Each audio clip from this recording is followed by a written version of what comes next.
"Some old guy sweeping a park? Who cares?" someone muttered. But every morning he came back. Same coat, same broom, same silence. One day, police blocked the street, cameras showed up, and a crowd gathered, all staring at the man they'd never noticed. Who was he? Why had no one ever asked? And why had the whole city suddenly stopped just to watch him sweep? Welcome to True Quiet Stories. Let's find out what really happened in this story. The city park wasn't much to look at. Cracked benches, patchy grass, and a broken fountain that hadn't flowed in years. Most people passed through without seeing it, just a shortcut, on their way to somewhere more important. But to Arthur Bell, it was the heart of the neighborhood, and for the past 11 years, it had been his silent mission. Every morning before the sun rose, Arthur would unlock the small gate behind the maintenance shed, slip on his faded blue jacket and begin his rounds. He wasn't paid. The city had stopped sending workers to this park long ago. Budget cuts, they said. But Arthur kept coming. With his old broom, his trash grabber, and a small green cart he'd built from spare parts, he tended to every corner of the park like a gardener tending a grave. No one had asked him to do it. No one had thanked him either. But Arthur didn't. Come for gratitude. He came because it gave his mornings meaning. At 74, Arthur's knees cracked with every step. His back ached, and his breath came harder each winter. But still, he swept the sidewalks, picked up soda cans and candy wrappers left by kids the night before.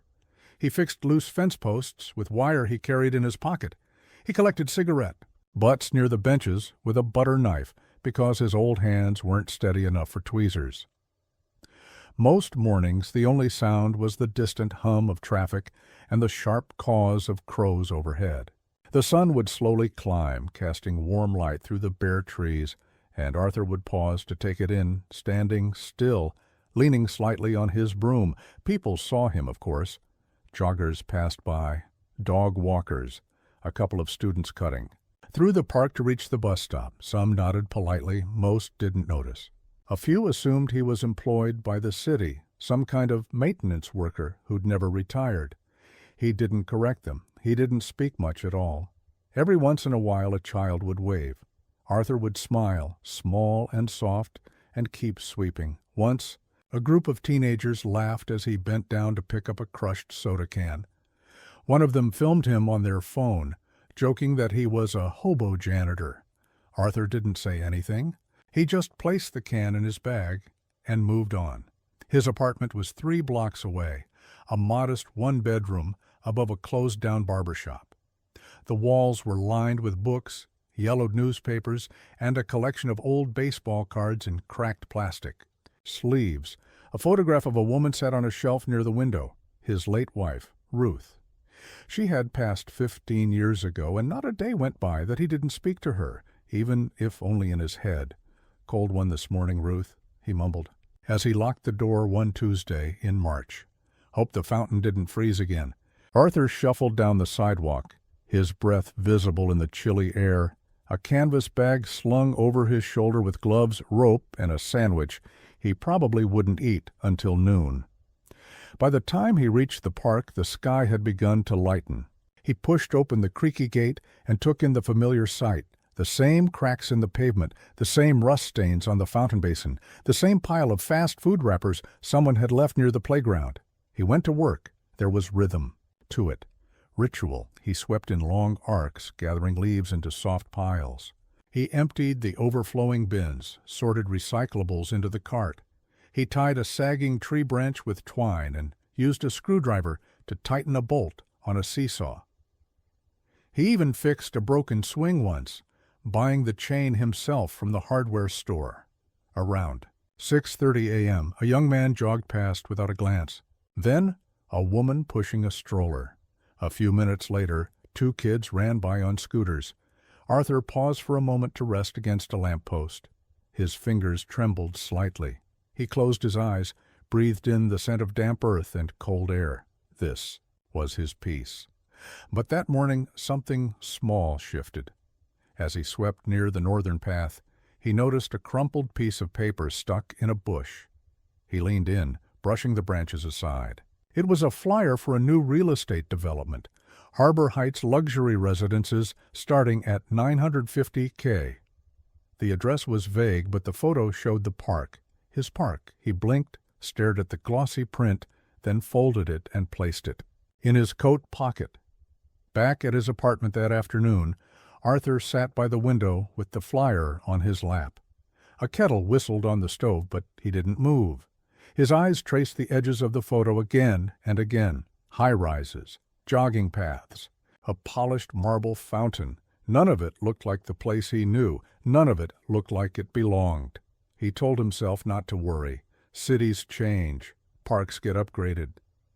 Maybe it meant someone else would take care of the place now. Maybe it was time. But when the next morning came, he was there again. Before the sun, before the joggers, before the city woke, and again the next day, and the next, even as his joints stiffened and his steps slowed, even as more flyers appeared taped to benches and walls, even as a new chain-link fence appeared at the far end of the park with a sign, "Survey area, no trespassing." He still came.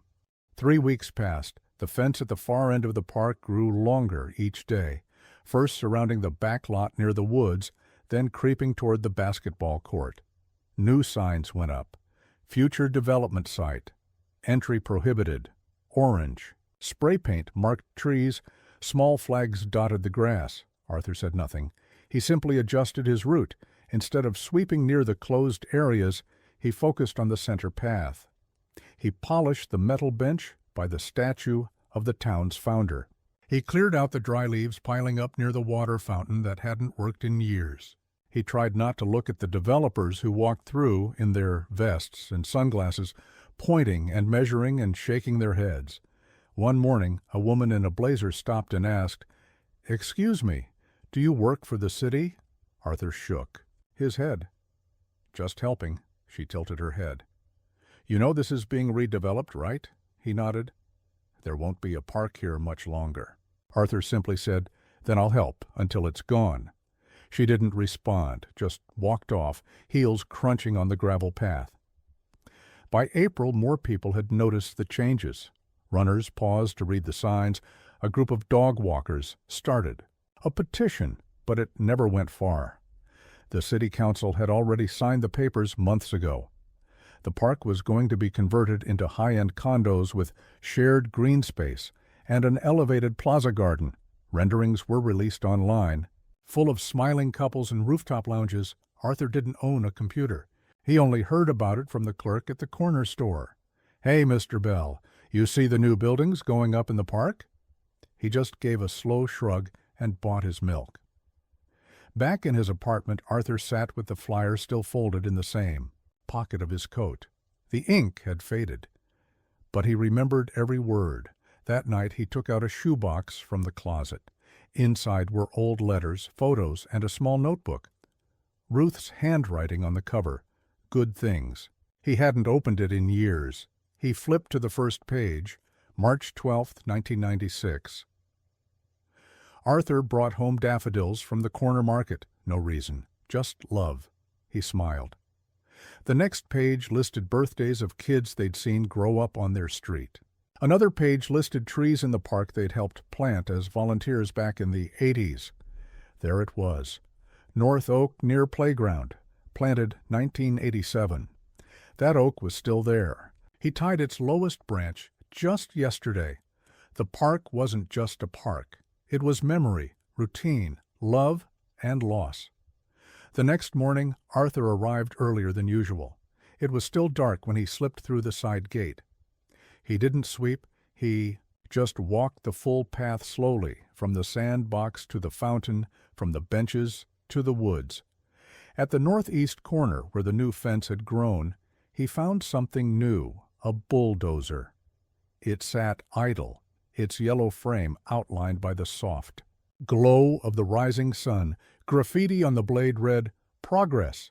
Arthur stared at it for a long time. Then he pulled a handkerchief from his pocket, wiped the dust off a nearby plaque, and began to clean again. On the 5th Friday of the month, a group of workers arrived. They wore hard hats and orange vests. They weren't there to talk. They were there to start clearing. Arthur watched from a bench as they cut down the small maple near the trail. It had turned golden early last year, and he'd taken a picture of it on his flip phone, just to show Ruth. Now it lay in pieces beside the fence. He didn't approach them. He just stood, then slowly walked away. That afternoon, back in his apartment, he pulled out a pen and paper. Not a petition. He wasn't that type. He wrote a letter. To whom it may concern, I am not against progress. I've lived in this city all my life. I've fought in its wars, I've buried family here, and I've paid taxes longer than most of you have been alive. But I've also swept these sidewalks, cleared these trails, and fixed these fences when no one else would. This park is not just green space. It is the lungs of this neighborhood.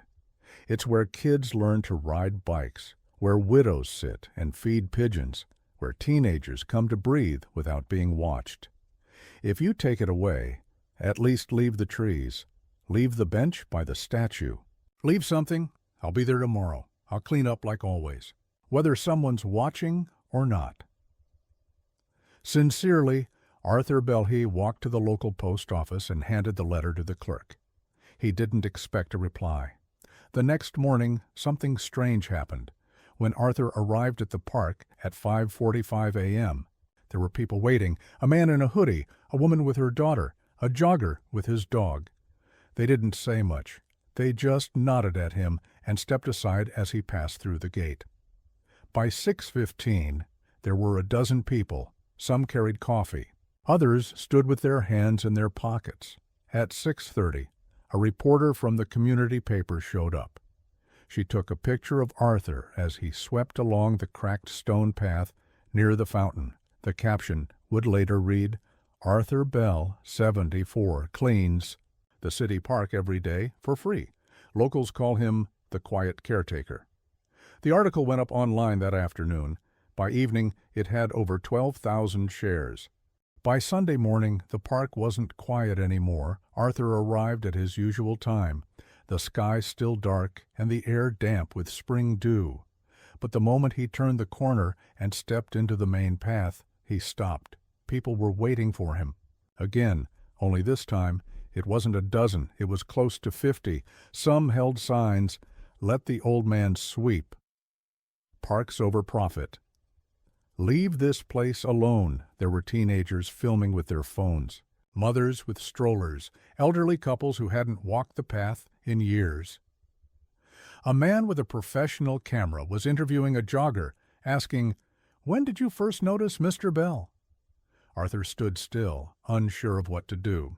A young woman in a green sweater stepped forward. "Mr. Bell," she said gently, "you're trending." He blinked.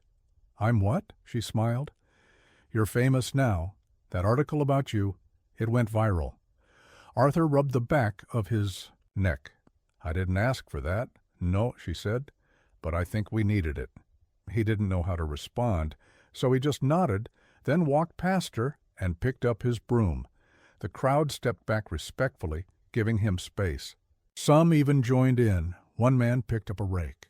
A girl in a school uniform began collecting empty bottles in a trash bag. A pair of college students started sweeping the path ahead of Arthur. He wanted to tell them to stop, that he didn't need help, that this wasn't a protest or a movement. It was just what he did. But something in his chest tightened, and instead of speaking, he kept sweeping. By Tuesday, the city had noticed. The mayor's office released a statement. "We value the contributions of all citizens, and we are reviewing the redevelopment plans for Memorial Park." But everyone knew what that meant. Nothing. A way to calm the press. More cameras showed up. Reporters stood at the edge of the park during sunrise, filming Arthur as he swept near the statue of the town's founder. One interviewer approached him directly. "Mr. Bell, why do you keep coming back here every morning?" Arthur didn't stop moving. "Because someone has to." "Do you think you'll stop if the park is redeveloped?" He paused. "If they take down the trees, I'll sweep the sidewalk outside the fence." The clip aired that night on the local station, and again on national news the next day. That same week, a woman arrived at the park around 7 a.m., wearing a tailored suit and expensive shoes. She was accompanied by 2 assistants and a man carrying a tablet. She approached Arthur while he was tying a broken swing chain. "Mr. Bell, I'm Rebecca Kerr. I work for Aldridge Development." He glanced up but didn't stand. "We'd like to speak with you about the project. There's been a lot of attention lately." Arthur stood slowly, wiping his hands on his coat. "I'm not here for attention." "I understand," she said. "But attention creates pressure, and pressure creates problems. For everyone." Arthur raised an eyebrow. "That a threat?" She smiled tightly. "Just a reality."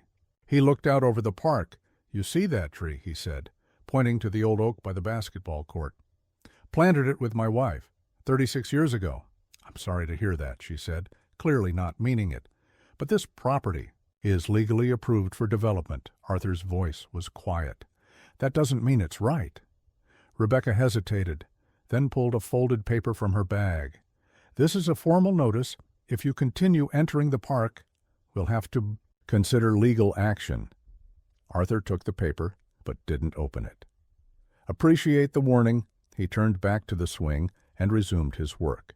She stood for a moment watching him, then walked away. That evening Arthur sat at his kitchen table, the legal paper open beside his plate of cold soup. He didn't read most of it, just the headline, "Cease and desist, unauthorized entry onto a private development site." He shook his head and reached for his notebook. He turned to a blank page and wrote, "May 8th. They gave me papers, said I don't belong, but Ruth and I built this place. Not with money, with mornings, with hours, with care. They can't buy that." The next morning Arthur stayed home. His shoes sat by the door. His coat hung neatly on the wall. The broom rested beside the umbrella stand, ready. But he didn't move. His knees hurt. His hands felt heavy. His heart heavier. Around 6:15, he stood and walked to the window. He could see the park entrance from there. A crowd was gathering again. He watched as a teenager began sweeping the front path. Another set out trash bins. Someone lit candles around the old oak tree. Arthur's breath caught. They had come without him. He dressed slowly, pulling on his jacket, slipping his feet into worn shoes. He took his time walking down the stairs. When he reached the sidewalk, someone spotted him and shouted, "He's coming!" The crowd turned, and they moved, not to block him, not to surround him, but to make way. As he stepped into the park, the people didn't speak, they just parted the path. He walked past them and picked up his broom. The silence said more than any applause could have. That afternoon, 2 police cruisers pulled up near the entrance. People tensed. Arthur saw the officers get out, hands resting on their belts, looking uncertain. One of them walked up to Arthur directly. "Sir, we were told you're trespassing on a restricted site." Arthur nodded. "I heard." "You have paperwork from the developers?" Arthur shook his head. "Just this," he said, holding up his broom. The officer glanced at the crowd. The other officer whispered something to him. He sighed. "Just be careful, sir." And they left. The crowd cheered. Arthur kept sweeping. By Thursday, something unexpected happened. The city council announced an emergency session. Word spread fast. The mayor would be reviewing the contract with Aldridge Development. Protesters gathered at City Hall. A new online campaign launched, "I Will Stand with Arthur." People began sending donations to create a fund to preserve the park. Local businesses pledged support. A city historian published an article about Arthur's quiet work over the past decade. Even national outlets picked up the story. A headline on one site read, "The man who swept a city into action." Arthur didn't understand most of it. He didn't use the internet. He still wrote letters with stamps, but when someone handed him a printed copy of the article and said, "This is you," he just smiled. Friday morning arrived with heavy skies. The wind had shifted. Clouds hovered low, gray and dense, but the park was already awake. More than 200 people had gathered, some with umbrellas, some simply braving the drizzle. Banners lined the fences. Let the park live. This land has a heart. Thank you, Arthur. Arthur arrived at 5:52 a.m. He wore the same coat, same shoes, same slow walk, but something was different in his eyes. Tired, yes, but shining, quietly alive. He stepped through the gate and people clapped, not loud, not performative, but soft and steady like a heartbeat. He nodded in gratitude, raised one hand, then reached for the broom waiting in its usual place. He swept, like always, but this time he wasn't alone. At 8 a.m., 3 large black SUVs pulled up to the curb. People turned. Phones rose into the air. From the lead vehicle stepped a tall man in uniform, Colonel Harold Green, U.S. Army. He was followed by a woman in a navy suit and an older gentleman in a beige coat. Behind them, several city officials, including the mayor. The mayor looked nervous. He was not used to being booed, but today, even his polite wave felt out of place. The colonel approached Arthur. "Mr. Bell?" Arthur paused, broom in hand. "Yes, Colonel." Green extended his hand. "I'm here on behalf of the United States Army and the National Park Preservation Committee." Arthur hesitated, then shook it. The colonel turned to the crowd. "This man," he said, his voice firm but calm, "is a veteran, a quiet hero, and for the past decade he has served this city in a way no salary could measure. Today I have the honor of presenting him with a recognition long overdue." He opened a small velvet box. Inside, a medal, the Civil Service Commendation, for outstanding contribution to community and country. The crowd erupted in applause. Arthur looked stunned. His hand trembled slightly as he touched the medal. "I just cleaned a park," he said softly. "You preserved a piece of your city," the colonel replied. "You reminded people of what matters." The mayor stepped forward. "Mr. Bell," he began, "after reviewing the public outcry, community petitions, and, most importantly, your actions, I've called for an emergency pause on all development. The city will reassess the park's future. That includes the possibility of declaring it a historical preservation site." People gasped, then cheered. Arthur stared at him. "So, they're not tearing it down?" The mayor smiled awkwardly. "We're working on saving it." Arthur nodded slowly. "That's good." A week later, a formal ceremony was held in the park. The city brought in a sound system. Chairs were set up. Flowers lined the statue. A banner stretched between 2 trees, honoring Arthur Bell, the park keeper kids he'd once waved. To his toddlers now stood with posters that read, "We love Mr. Arthur," and "Thank you for keeping our park beautiful." Former neighbors, veterans, teachers, shopkeepers, and strangers all gathered. The story had gone national. A film crew from a major streaming service was there, quietly interviewing bystanders. Even a senator sent a representative. Arthur sat in a folding chair, uncomfortable with the attention, but too polite to leave. His hands rested on his lap, fingers laced. His eyes wandered to the fountain, still broken. The same birds flew overhead, the same cracks lined the pavement, but for the first time in years, it didn't feel abandoned. It felt loved. The microphone squeaked once before a young girl stepped up. She looked about 12, wearing a blue hoodie and holding a small note card.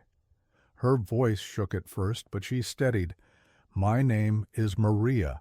I've lived across from the park my whole life.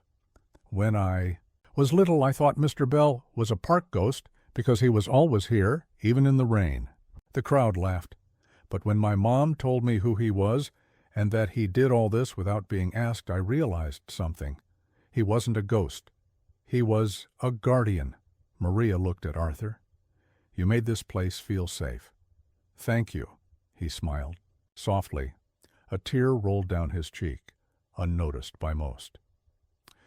Later that night, Arthur sat at home by his window. The letter from the mayor rested on the table. A printed photo of the ceremony sat beside it.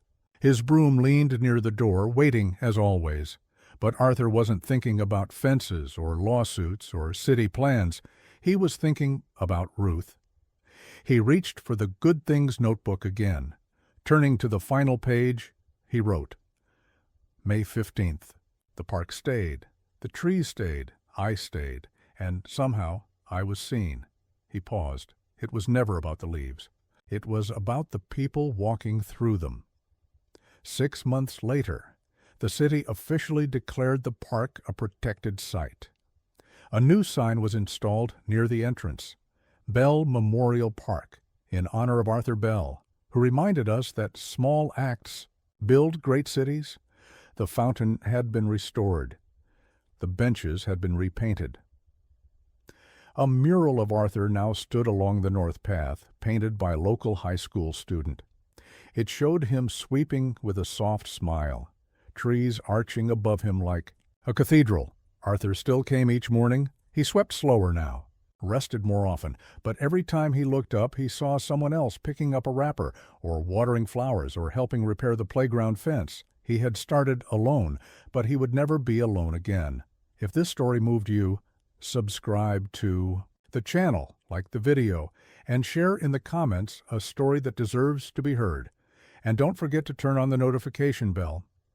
We post powerful news stories here every single day, because in a world that overlooks quiet acts of courage, dignity speaks louder than applause.